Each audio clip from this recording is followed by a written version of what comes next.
On that particular night, the only sounds in our house were Lily's rhythmic snores on the baby monitor. Other than that, all was silent. We heavily relied on that little gadget to keep an eye on our precious daughter while we tried to get some sleep. The hectic routine of new parenthood had finally become familiar to my wife Sarah and I. Our adorable little cabin, perched high in the mountains, always seemed like the ideal getaway from the commotion of city life. The peace of the nearby forest was disturbed, though, on that particular night by an eerie creaking sound that we heard through the monitor.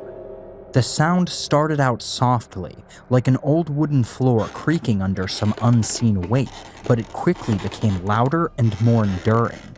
When I abruptly woke up, my heart was beating fast. We sat staring at the baby monitor as if it held the solutions to the ominous sounds, with Sarah already awake and her eyes wide with fear.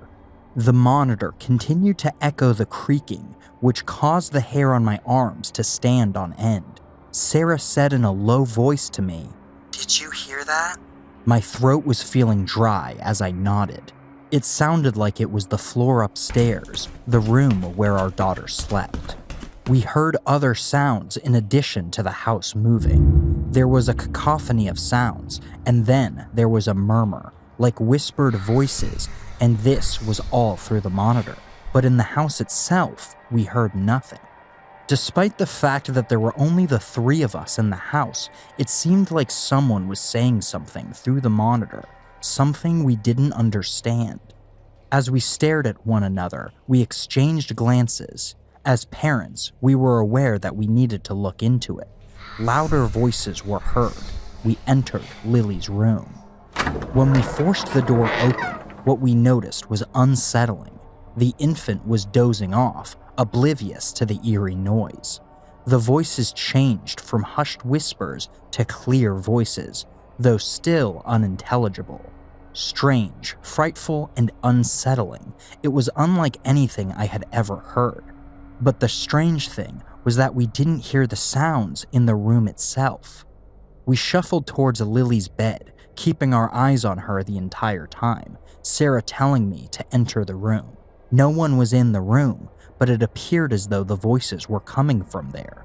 There was nobody else in the room despite our best efforts to look in the closet, under the bed, and even while holding the baby monitor. "We need to leave right away," I said to Sarah as my heart was pounding in my chest. We got up and left the room as the voices got louder. We drew ragged, shallow breaths and ducked into the hallway's protection. Even though the baby monitor was on the floor, the strange voices continued to crackle from it, and it was still unclear where they were coming from. The baby monitor was shut off by me. There was an agonizing silence after the voices stopped. We stared at each other, mirroring the fear in each other's eyes. "Let's go, now," Sarah said. The horrifying noises kept playing in our ears as we left the room and descended the stairs. Even though the voices had stopped, we made the decision to spend the rest of the evening in the living room with Lily. As the evening dragged on, frustration started to set in. We worked up the courage to go into Lily's room as the first rays of morning light peeked through the curtains. She was still nodding off, and it didn't seem that the strange things that had happened that evening had bothered her. Looking for any hints or indication of what had transpired, we combed through the space. There were no longer any strange noises or creaking, and neither were there any open windows or unlocked doors. Everything appeared to be operating normally. It was easy to write off what had happened the previous night as the product of our exhausted, overworked imaginations when it was daylight. But the anxiety we felt was all too real. We set up our belongings as if we were never going to come back. I couldn't help but feel that we had encountered something that was beyond our comprehension, something that defied logic and explanation as we left that unsettling alpine retreat. The baby monitor used to be our lifeline, but now it was a doorway to the strange. We still don't know what happened on that fateful night, so all we can do is make assumptions based on what we do know. we were left with the unsettling knowledge that, occasionally, mysteries defying logic and reason lay just beyond our comprehension, waiting to be discovered in the hidden corners of our homes. It had changed from being a serene mountain retreat to a dreadfully sinister place. Hey everyone, if you like the video so far, please like, subscribe, and comment so I can keep making these videos for you. Thank you so much.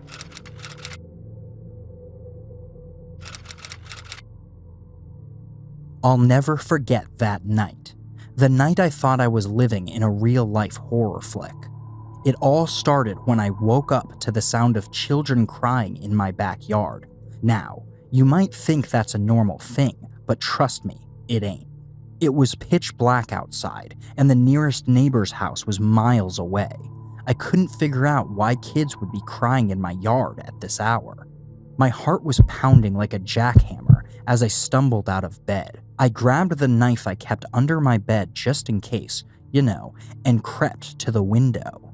The moonlight was just enough to make out a couple of shadowy figures huddled by the old oak tree at the edge of my property.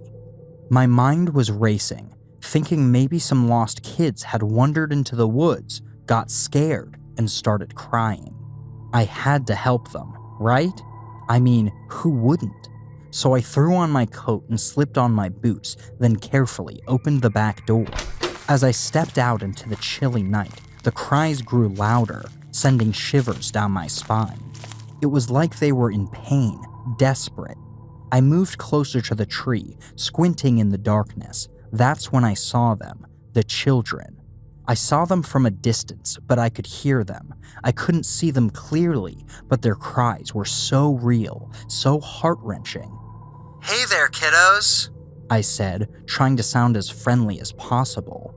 "Are you okay? Do you need help?" No response, just more crying. It was unsettling, to say the least. I took a few cautious steps closer, my grip on the knife tightening. "Come on, it's gonna be all right," I shout, my voice trembling, but as I got closer, I noticed something odd. The kids were eerily still, almost like statues. I mean, real kids don't just freeze like that when a stranger approaches, right? And when I got closer to the kids, it hit me, like a bucket of ice water over my head. These weren't real kids. They were decoys. My blood ran cold, and I felt a wave of fear wash over me. I'd seen enough horror movies to know where this was going, and it sure as hell wasn't going to end well. I took a step back, my heart racing. That's when I heard it, a faint rustling sound coming from behind me.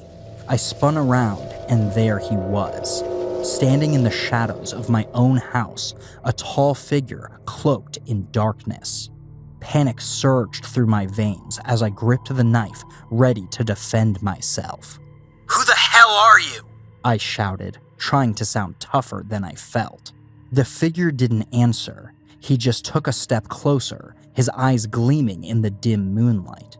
I could see his grin now, a twisted, malicious grin that sent chills down my spine.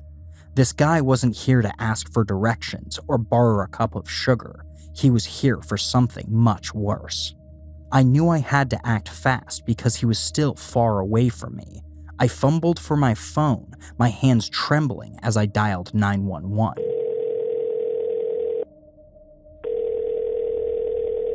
The dispatcher's voice on the other end was a lifeline, a beacon of hope in the darkness. I told her everything, the crying children, the sinister intruder, the whole nightmare. The intruder must have realized I was on the phone with the cops because he started to run at me with startling speed. I swung the knife with all the strength I could muster and hit him. I hit him good. He let out a howl of pain and stumbled back. I didn't waste a second. I ran back inside, locking the door behind me and barricading it with the heavy oak dresser. I stayed on the line with the dispatcher, my heart pounding as I heard the sirens approaching in the distance. It felt like an eternity, but eventually the police arrived and they didn't waste any time. They stormed my backyard, guns drawn, and found the intruder lying there, groaning in pain. Turns out, the guy had a rack sheet longer than my arm. He had been using those creepy decoy kids to lure unsuspecting victims into a trap. I couldn't believe it. I had almost become another victim, another name on the evening news. The police hauled him away, and I finally let out a sigh of relief. It was over, but the memory of that night still haunts me. I couldn't sleep for weeks without hearing those ghostly cries in my dreams, without feeling the cold presence of that intruder lurking in the shadows.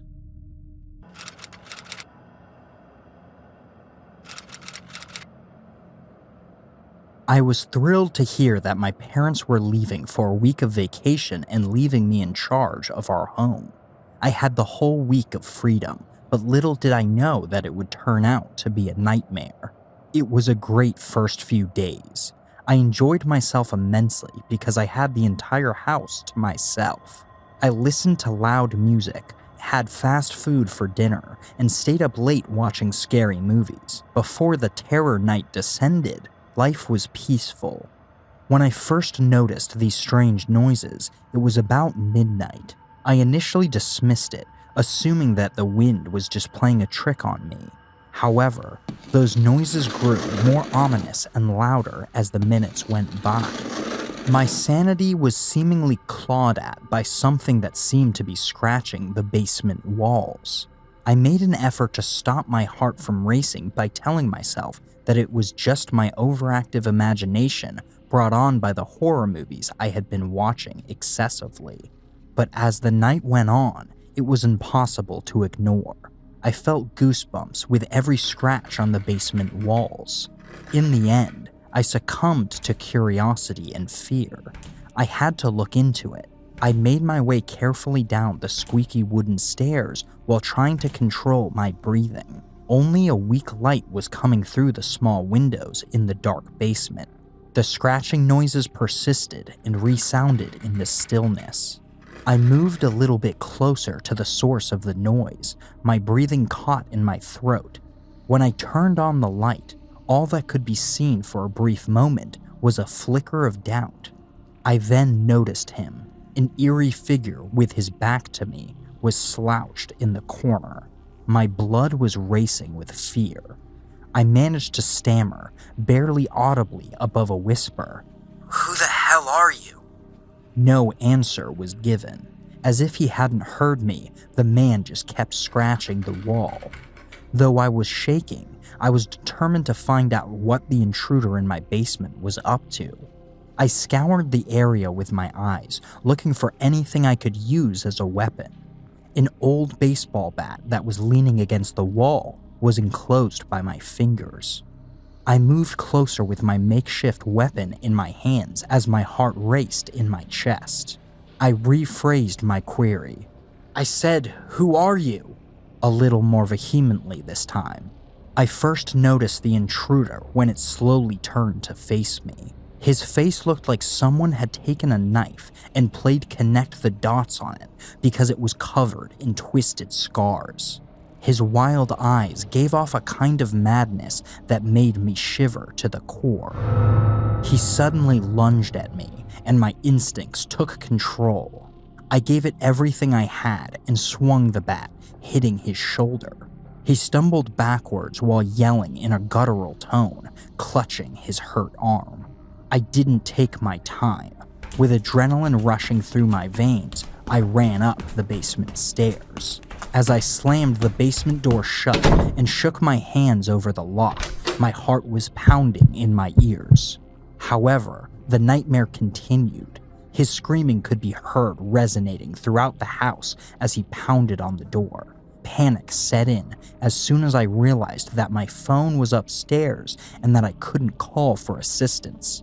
I was stranded in front of my basement, alone with a psychopath on the other side. I had to get out of the house. My only choice was the back door because it was closer, but I had to get there first. I rushed through the house, feeling my heart race, until I reached the back door. As I struggled with the lock, I could hear the basement door splintering from the intruder's relentless assault. The back door swung open and I sprinted out into the chilly night air. My breath came out in ragged gasps as I ran across the backyard to the neighbor's home. I cried out and knocked on their door, pleading for help. Thank goodness they dialed 911 because the police arrived right away. The intruder's rage was unchecked and he was still confined to the basement. When he was apprehended, it turned out that he was a crazy drug addict who had lived in our house for who knows how long. We stopped discussing that evening after my parents hastily returned home. I couldn't get rid of the image of the maniac's face from the basement, but the memories persisted and were still bothering me. Now, whenever I'm at home alone, I can't help but wonder what might be lurking in the shadows, barely visible. The terrifying events of that night continued to haunt people, serving as a reminder that the line dividing safety and danger can frequently be razor thin, and that, on occasion, survival may require all of your courage.